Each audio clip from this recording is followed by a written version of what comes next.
For this video, I looked at hundreds of real-life restaurant websites. And I'm going to show you common mistakes to avoid and also what the best restaurant websites have in common. We're going to cover a lot in this video, but we'll start with something most restaurants already understand: the power of first impressions. In a physical restaurant, the first impression starts long before the first bite of food. It's the lighting, the colors, the typography on the menu, the employee uniforms. These all send subtle cues about what to expect. Is this high-end or casual? A steakhouse or fast food?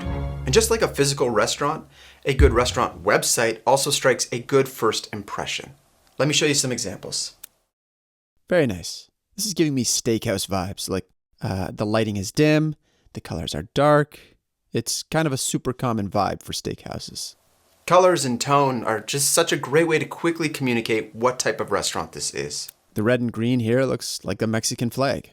Same thing with this Irish pub. Barbecue restaurants often have a grunge feel. And this ice cream shop, pure playfulness. This is kind of amazing, actually. This bright design hits the perfect tone for ice cream. Oh yeah, this feels very sophisticated. The typography, colors, and brand are all really harmonious here. It's a French diner, and they have a little reservations. It's cute. The menu looks great, but I don't mean the food. I mean the web design of the menu is outstanding. Oh yeah, and the people behind the restaurant. I love how all the illustrations have the same vibe. Ooh, I love this. Big, heavy uppercase fonts feel right for a burger spot. Also love the bright colors. You'll find fried and fast food often means bright colors. Think of like McDonald's and Chick-fil-A. This is beautiful. Yep, I kind of love this. To me, this feels super modern and sophisticated, and gosh, this photo is perfect. The wine glasses and place settings communicate a total vibe for the restaurant. I'm guessing this shelf is not open on accident. I think that's cocktail ingredients. I like that there are people in the background, but not the foreground. But honestly, I just love a good minimalist design like this. Let's keep scrolling. Yeah, and the rest of these photos feel calm and luxurious. This is great. Now, photos are such a critical part of a restaurant website because obviously you can't see the vibe or smell the food when you're browsing a website. So photography needs to bridge that gap as much as it can. Okay, is this a perfect website? No, but who cares? It does a great job of immediately telling you why you'd come to this restaurant. You're coming for the beautiful patio. So there's a big photo of that front and center. In web design, we call this a hero photo. And if your restaurant space is a big part of your pitch, you definitely want that front and center. In Toronto, we have the CN Tower restaurant, which is a rotating restaurant all the way up here. And that's kind of the whole reason people go there. It's unique. A rotating restaurant 1,000 feet in the air, and yet their website looks like this. And this is not enough. You need a massive photo here, or maybe even a video that shows that the restaurant rotates. Here's another restaurant, and they also claim panoramic skyline views, and maybe they do, but they should show us. In web design, always show instead of tell. Now, what about food photography? Well, it's obviously super critical too. You can go big and bright, or more moody, or casual. Now I want to talk about one mistake I started to see over and over again as I looked through all these restaurant websites. First I thought, that's not a big deal, but the more websites I looked at, the more I realized it's kind of a problem. And here it is. Web designers are obscuring photos and videos. Like, this is a great video, but it's been darkened so that the white text can be readable. And what really sucks is this video actually looks kind of great. They probably spent like a couple $1,000s on it. So stop hiding it behind text. We are the neighborhood pub. Great. That's awesome. But behind the text is a beautiful photo of the space. So don't tell me, show me. Great photo, important text, but they're kind of getting in the way of each other. Partly because it's white text on a white plate. Oh, I just know there's a beautiful photo hiding behind this text. Let's do some detective work. Oh man, look. The file name is even Glorious Main Dining Room. Let's see. And yeah, it is beautiful. Why are we obscuring the glorious main dining room behind text? Stop doing this, web designers. The best restaurant websites don't obscure the photography. They put it front and center. Another thing I noticed as I looked through all these restaurant websites was that many would simply post a PDF of the menu. This is not ideal. Ideally, your menu is an HTML menu. Don't be intimidated. What's an HTML menu? Well, I just mean it's a menu that is part of your website, like this. There are a few reasons why HTML menus are better than PDF menus. They are faster, and speed really matters. They're good for SEO. Search engines are much better at reading HTML, which makes your menu discoverable for terms like vegan pancakes in Toronto. They're easy to update. With a PDF, you have to manually export an entirely new PDF and upload it, but with an HTML menu, you just change a line. Most importantly, they are mobile friendly. HTML is a way better way to adapt to the smaller mobile screen size. So, like, watch how this HTML menu responds to the screen size. It just always looks good. Whereas the PDF menu on mobile is way too small. It turns out mobile is just so important to restaurant websites. According to Bento Box, 75% of restaurant traffic came from a mobile device in 2024. And we know that customers make decisions fast on mobile. If the website doesn't work or they can't figure it out, customers are quick to move on to the next restaurant. Now, let's jump back to this website, because I kind of think this is like a perfect website. Let's check out their menu. And yeah, the menu looks great. But how about on mobile? Look at that. Looks great on mobile too. And looking at this menu, I have a feeling this is a Squarespace website. I can confirm that by looking at the code. Yeah, Squarespace.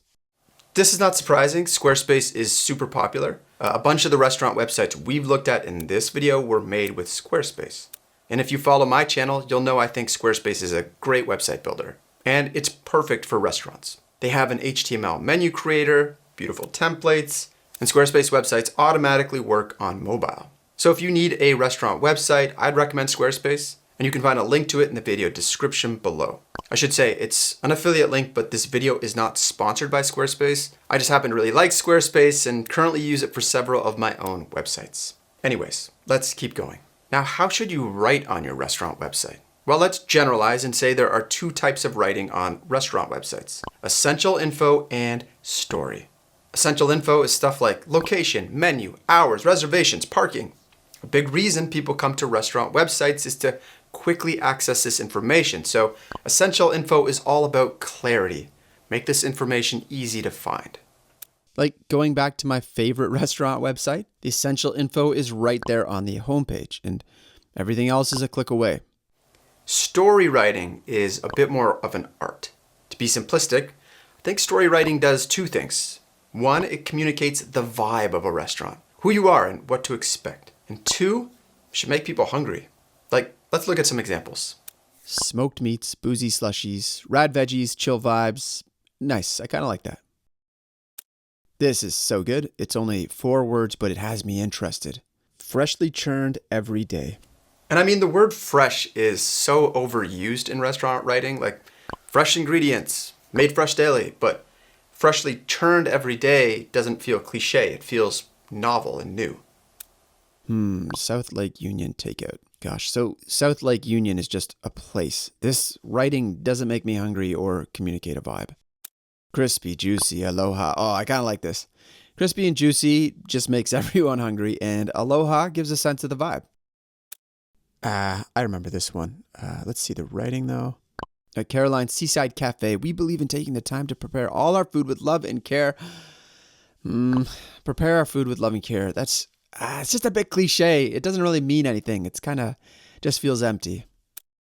Made with care. Yeah, again, the phrase made with care just feels a little empty and cliche. Wood-fired perfection, crafted with the freshest local flavors. Yeah, like local flavors just doesn't mean anything to me, and crafted and freshest in this context just feel like filler words. Okay, let's scroll. The only restaurant serving authentic Kobe beef. Now, this is good. I think it works because it's super specific. Like, Is this really the only restaurant? If so, that's a pretty big angle to play up. Wheatless and meatless. Oh, that's good. We've all heard the terms gluten-free and vegetarian before, but they've managed to repackage those terms into something a little more fresh. Located in Westtown, Boaf House is the coalescence of old world culinary techniques and contemporary style. This is sort of abstract and vague. I don't know. Sorry, I don't mean to be harsh. Writing it's not easy. Now, when visitors come to a restaurant website, they have a goal in mind. They want to check the menu or make a reservation or find your location. So, it's critical that your website is easy to navigate. Otherwise, how will visitors accomplish their goal? And yet, navigation is often poorly done on restaurant websites. It's not the worst, but uppercase fonts are hard to read, and I think there's some spacing between the letters. Let's see if we can fix this. Yeah, that just looks much more readable.